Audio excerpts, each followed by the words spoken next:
Friends, olden డేస్లో మన పెద్దవాళ్ళు ఏంటంటే ఎక్కువగా ఇంట్లో కారపొడులని కందిపొడులని ఇంట్లోనే చేసుకొని పెట్టుకునేవాళ్ళు. సో దట్ వాళ్ళు డైలీ ఏంటంటే లంచ్లో కానీ డిన్నర్లో కానీ స్టార్టింగ్లో ఒక 2-3 ముద్దలు నెయ్యి వేసుకొని ఈ కరివేపాకు కారం కానీ కందిపొడి కానీ ఇలాంటివి కలుపుకొని చక్కగా తినేవాళ్ళు. సో దట్ వాళ్ళకి ఏంటంటే నోటికి రుచిగా కూడా ఉండేది అండ్ యాజ్ వెల్ యాజ్ హెల్దీగా కూడా ఉండేది ఫ్రెండ్స్. సో అలాంటి కరివేపాకు కారం పొడిని ఈరోజు మనము చూడబోతున్నాము. సో దానికోసం నేను ఫస్ట్ ఒక కరివేపాకు పెద్ద మండని తీసుకొచ్చి నేను ఆకులుగా తెంచేసుకుంటాను.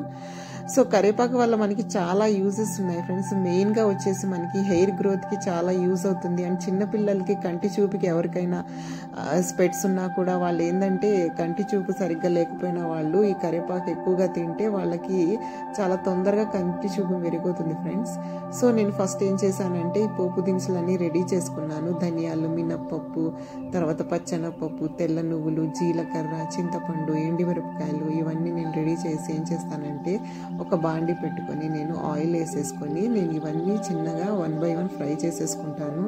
సో ఇవన్నీ ఎప్పుడు కూడా మనము స్లో ఈ ఏదైతే స్టవ్ అంటుందో అది చిన్నగా పెట్టుకొని మనము 1 by 1 యాడ్ చేసుకుంటూ ఫ్రై చేసుకోవాలి.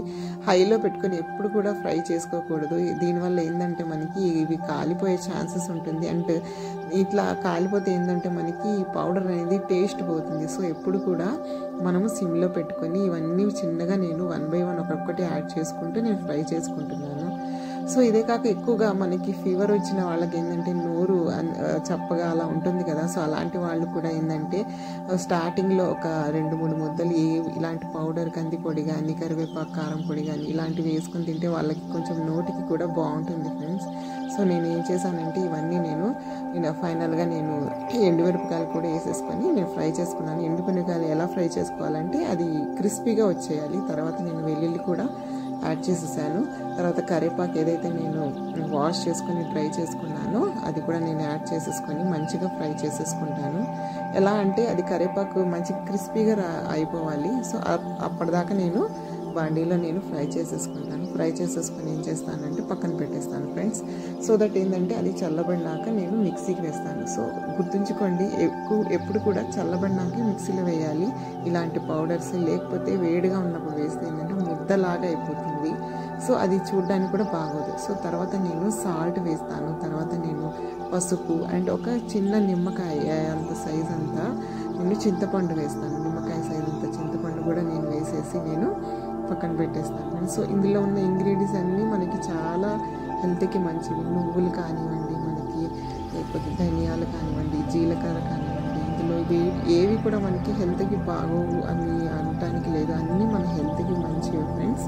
సో నేను ఇలా ఫ్రై చేసేసుకుని నేను ఏం చేస్తానంటే చల్లబడేదాకా వెయిట్ చేస్తాను. వెయిట్ చేసినాక ఒక మిక్సీ జార్ తీసుకుని నేను ఈ పౌడర్ని వేసేసుకుంటాను.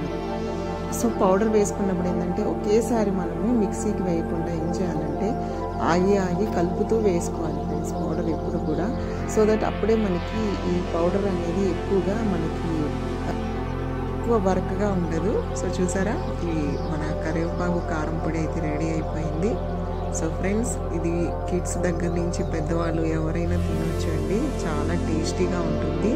సో నేనైతే ఒక జార్ తీసేసుకొని నేను ఇట్లాగా స్టోర్ చేసేసుకున్నాను. ఎన్ని డేస్ అయినా మనకి స్టాక్ ఉంటుంది. Thanks for watching. బాయ్.